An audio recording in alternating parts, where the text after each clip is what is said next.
Hello friends. तो हम लेकर आए हैं आपके लिए डेब्ट रिकवरी एजेंट से संबंधित एग्ज़ाम में जो महत्वपूर्ण क्वेश्चन हैं उनके जो क्वेश्चन और विद आंसर हिंदी और इंग्लिश में दोनों। तो जो हमारी एमसीक्यू की सीरीज है 90s एमसीक्यू नाइन, उसी सीरीज में हमारा ये चौथा वीडियो है। तो पिछले हमने 3 वीडियोज़ में 60 क्वेश्चन कवर किए थे। तो उससे आगे के जो क्वेश्चन है जो बहुत ही महत्वपूर्ण क्वेश्चन है और उनसे संबंधित ही एग्जाम में आते हैं, तो उन्हीं क्वेश्चंस को लेकर हम आपके सामने अपने इस चौथे वीडियो में आपके सामने आए हैं।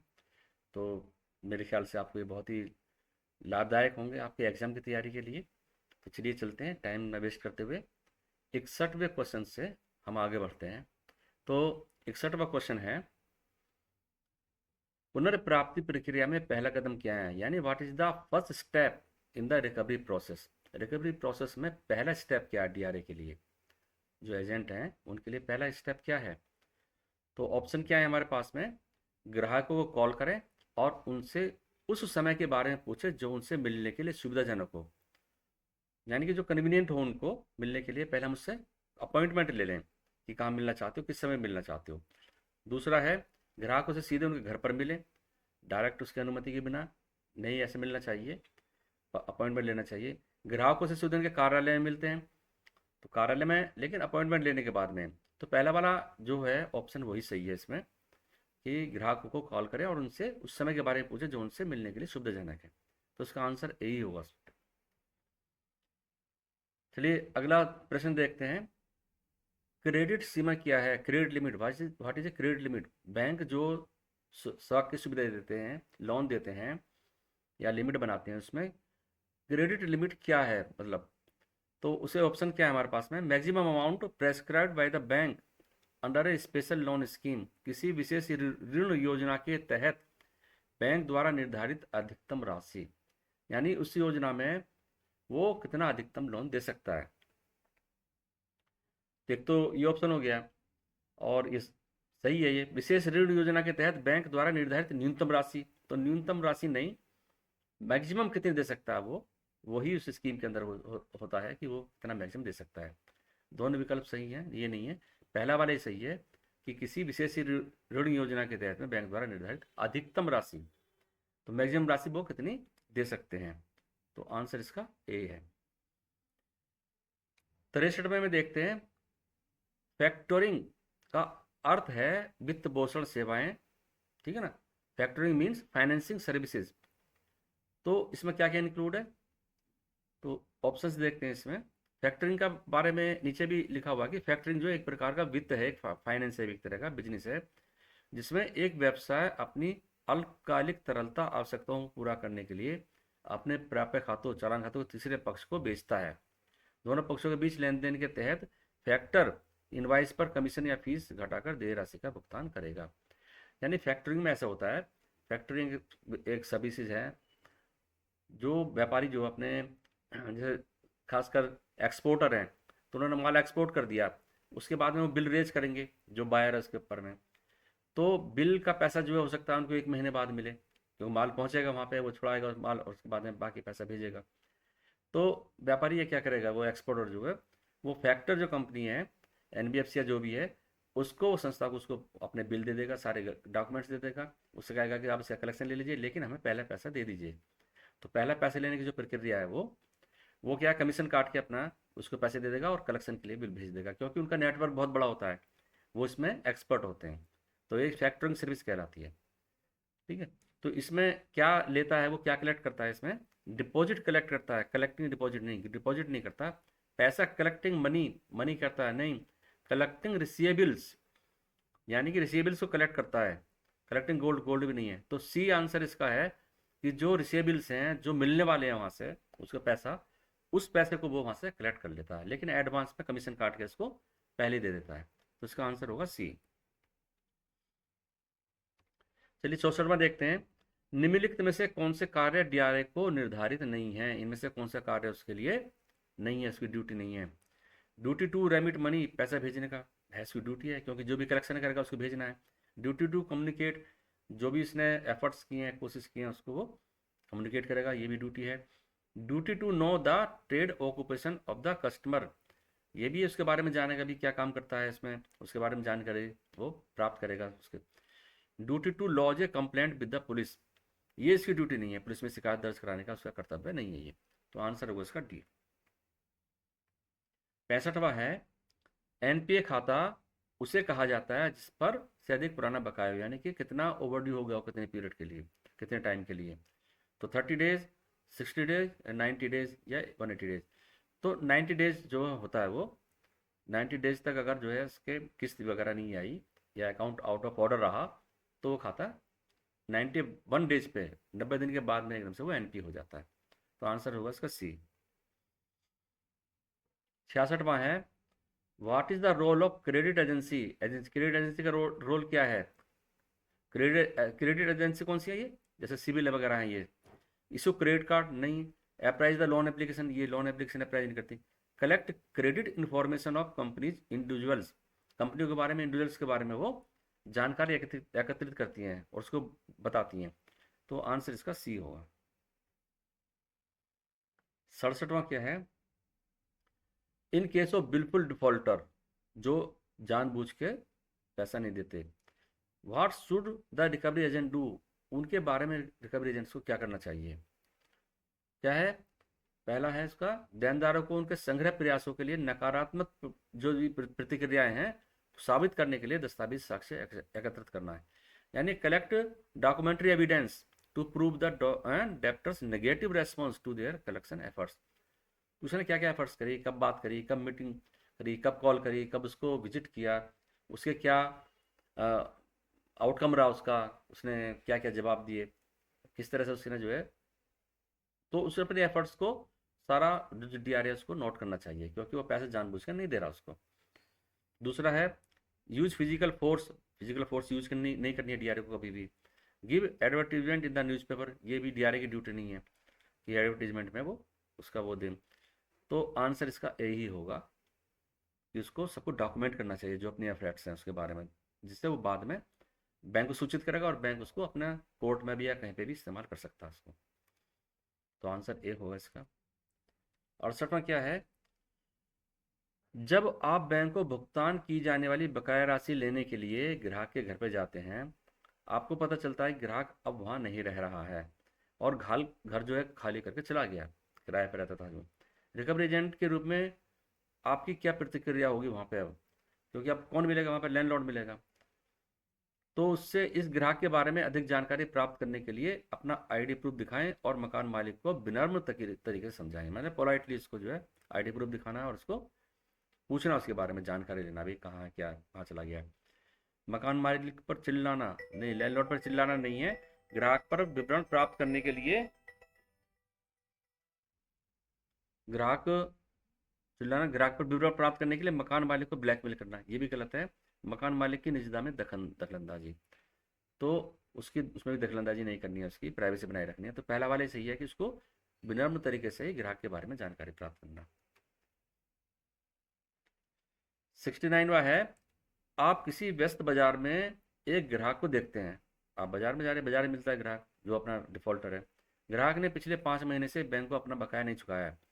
ऐसी स्थिति में एक रिकवरी एजेंट के रूप में आप क्या करेंगे। तो ऑप्शन क्या है, ग्राहक के रास्ते को अवरुद्ध करेंगे, ब्लॉक करेंगे, नहीं ब्लॉक नहीं करना उसको, ग्रीट हिम, उसका नमस्कार करें और दूसरे दिन नियुक्ति के लिए पूछें, and ask for the appointment for the next day. उसे आप रोकें, उसको मतलब नमस्ते करें उसको, पूछ ले भाई कब मिल सकते हैं हम, है ना, अगले दिन के लिए। Follow the customers till the reach is home, उसके पीछे पीछे जाएंगे उस घर तक, नहीं ये भी नहीं करना है। थ्रेटन, धमकी नहीं देनी है उसको, शारीरिक बल जो है नहीं करना आपके। तो उसका बी वाला ही आंसर है कि उसको ग्रीट करें, नमस्कार करें और उसको पूछे भी आप हम बात कर सकते हैं। 70वां है, आरबीआई गाइडलाइंस के अनुसार ग्राहक से मिलने के लिए निर्दिष्ट समय आमतौर पर कौन सा होता है, मतलब जब कब उसको कॉल कर सकते हैं, कब उसको मिल सकते हैं, तो वो कौन सा समय है जो आरबीआई ने निर्धारित किया है। तो वो सुबह 8 बजे से शाम को 7 बजे का होता है। तो ये आंसर इसका यही होगा। 71वां है, रेफ्रिजरेटर के लिए ऋण किसकी जमानत पर दिया जाता है। कोई रेफ्रिजरेटर लिया, लोन लिया उसको, तो उसमें वहाँ पे क्या जमानत क्या रहेगी, उसकी सिक्योरिटी क्या रहेगी। तो पहला है hypothecation of the item purchase, जो खरीदा है उसका हाइपोथिकेशन होगा, दृष्टिबंधक होगा उसका, ठीक है। दूसरा है हाउस, हाउस नहीं होगा रेफ्रिजरेटर के लिए, हाउस नहीं लेंगे, गोल्ड भी नहीं लेंगे, बल्कि जो सामान खरीदा है, रेफ्रिजरेटर खरीदा है, उसी का हाइपोथिकेशन जो है सिक्योरिटी होगी बैंक के पास में। ये आंसर इसका ये। 72 का क्या है, ownership of vehicle purchase under term loan, या टर्म लोन में जो वाहन खरीदा है उसकी ऑनरशिप के मामले में, कि लोन लेकर खरीदा है, टर्म लोन लिया और कोई व्हीकल खरीदा, तो व्हीकल की ऑनरशिप कैसे रहेगी। पहला है पहले दिन से ही उधारकर्ता के पास रहता है, या उसे अंतिम किस्त के भुगतान पर पूरी तरह से स्थानांतरित कर दिया जाता है, यानी कि ऑनरशिप उसको पहले मिल जाती है, और कंप्लीट ऑनरशिप जो है जब आखिरी किस्त चुका देगा तो उसको पूरी मिल जाती है, ठीक है। डी क्या है, remains with the borrower for 30 days, ये भी गलत है। Remain with the borrower for 2 month, ये भी गलत है। 360 दिन वाला भी गलत है। पहला वाला यहाँ का आंसर सही है। 73 में क्या है, ग्राहकों की गोपनीयता किसके द्वारा दी जाती है, privacy of customer is given by. तो ये क्या है, देश के कानून के तहत अवश्य, required under the law of the country. B क्या है, required as per the banks commitment to the customer under the provision of BCSBI। तो BCSBI की जो बोर्ड के जो है, जो कमिटमेंट टू द कस्टमर्स जो कोड बनाए हुए हैं, ये उसको वहाँ से मिलती है, by usage and practices, option A and B. तो इसका आंसर होगा डी। इसमें पहला वाला भी है कि कानून से मिलती है और बी से मिलती है। 74वां है, security features of smart card. Smart card के जो है क्या क्या फीचर्स होते हैं, जो स्मार्ट कार्ड है, जो क्रेडिट कार्ड है, स्मार्ट कार्ड है, तो एक से अधिक पिन होते हैं, मल्टीपल पिन होते हैं, बायोमेट्रिक वेरिफिकेशन ये भी होगा, सिग्नेचर वेरिफिकेशन भी होगा, ऑल दी अबव, इसमें सारे फीचर्स होते हैं। तो इसका आंसर होगा डी। 75वां है, most of the criticism on loan recovery activities of the bank has come up due to, बैंकों की जो ऋण वसूली गतिविधियों पर अधिकांश आलोचनाएं किसके कारण सामने आई हैं। ऐसी क्या बात है जो RBI के पास कंप्लेंट पहुंचती हैं। बैंकों में कानूनी प्रणाली में कमी, नहीं ये भी नहीं है। बैंक में लेखांकन रिकॉर्ड रखने की प्रणाली में कमी, नहीं। कुछ लोगों द्वारा शरारती प्रलोभन, ये भी नहीं। DRA द्वारा कर्जदारों के साथ सावधानी और संवेदनशीलता से व्यवहार नहीं किया जा रहा है, यानी कि बोरर जो है not being treated with care and sensitivity by the DRA अच्छी तरह से व्यवहार नहीं करते बोरर के साथ में, और उसी की शिकायतें जो है वहाँ पे जाती हैं RBI के पास में, जो RBI सख्त उस पर एक्शन लेता है। बैंक पे बैन लगा सकता है ना, पेनल्टी लगा सकता है, DRA एजेंसी पे लगा सकता है बैन, पेनल्टी लगा सकता है, और जो उनका एम्प्लॉयमेंट है DRA का उसको भी वो ख़त्म कर सकता है। तो RBI को बहुत पावर है और बहुत वो स्ट्रिक्ट एक्शन लेता है इस पर। तो इसका आंसर होगा डी। 76वां है, गारंटीकर्ता श्री आकाश द्वारा गारंटीकृत ऋण में उधारकर्ता श्री प्रकाश ने चूक की। मैंने प्रकाश ने लोन लिया था और गारंटीकर्ता कौन था, आकाश, और बैंक ने गारंटीकर्ता श्री आकाश से बकाया राशि पूरी तरह से वसूल ली, यानी गारंटीकर्ता जो आकाश था उससे वसूल लिया, बोरोर से नहीं, उसने ले पाया। बैंक गारंटर श्री आकाश के बजाय उधारकर्ता श्री प्रकाश को प्रतिभूतियां लौटा देता है, यानी जो सिक्योरिटी रखी हुई थी बैंक के पास में, वो जिसने जो लोन था प्रकाश का उसको लौटा देता है।